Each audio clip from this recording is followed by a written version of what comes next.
Olá pessoal, vamos lá resolver mais uma questão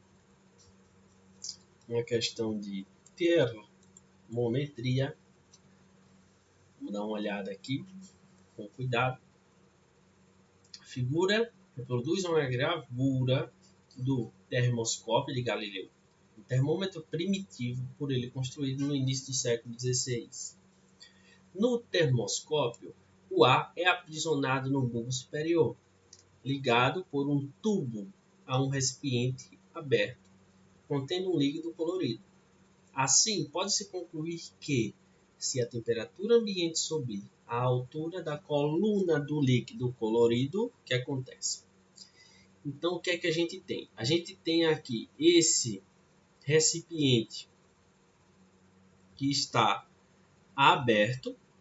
Então, se esse recipiente aqui está aberto, significa que o líquido aqui dentro vai estar submetido à pressão atmosférica. Então, independente se a temperatura do ambiente aumentar ou não, por estar aberto ali naquele recipiente, então ele vai estar sempre submetido à pressão atmosférica.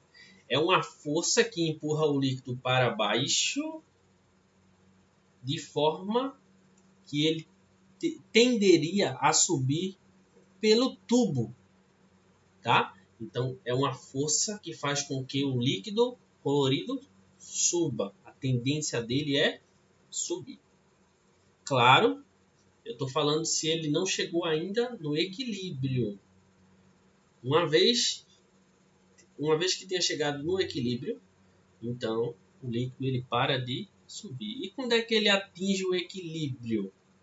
Quando a pressão que está fazendo o líquido subir é exatamente igual à pressão que está fazendo ele descer. Então, quando a pressão ela for, ou melhor, eu posso até dizer, se a força que está empurrando para cima for igual à força que está empurrando para baixo, vamos ter um equilíbrio. Ok, tem uma força para cima, que é devido à pressão atmosférica, e para baixo, quais as pressões que a gente tem? A gente tem a pressão do ar, e a gente tem a pressão devido à coluna desse líquido. A gente sabe que quando eu tenho uma coluna de determinado líquido, essa coluna vai gerar uma pressão. Aqui embaixo. Então vamos olhar aqui embaixo. Então eu tenho uma pressão para cima, que é devido à pressão atmosférica. E para baixo aqui eu tenho a pressão do ar mais a pressão da coluna do líquido. O líquido, por ele estar numa determinada altura, ele vai gerar uma pressão aqui nesse ponto. Então eu posso dizer que a pressão atmosférica ela vai ser igual à pressão do ar que soma a pressão do líquido.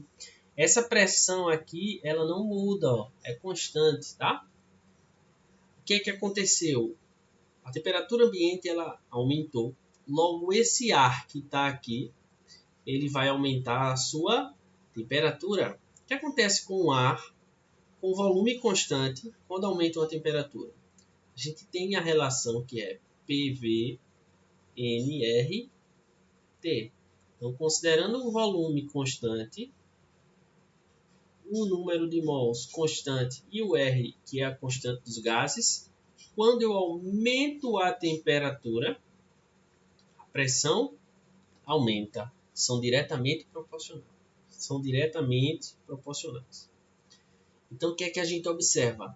A pressão do ar com o aumento da temperatura. A pressão do ar lá no bulbo, ele aumentou.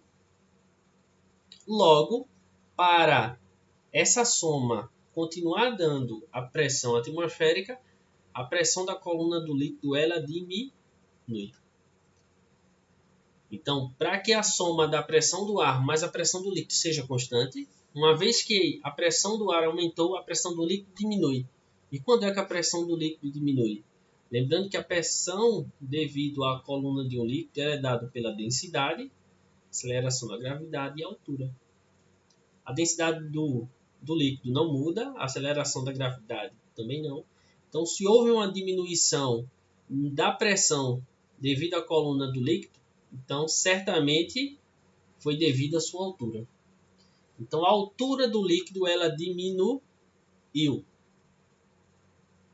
para que a pressão diminua também. Então, se a pressão do líquido diminuiu, perceba que agora existe um volume maior para esse ar que está na parte de cima.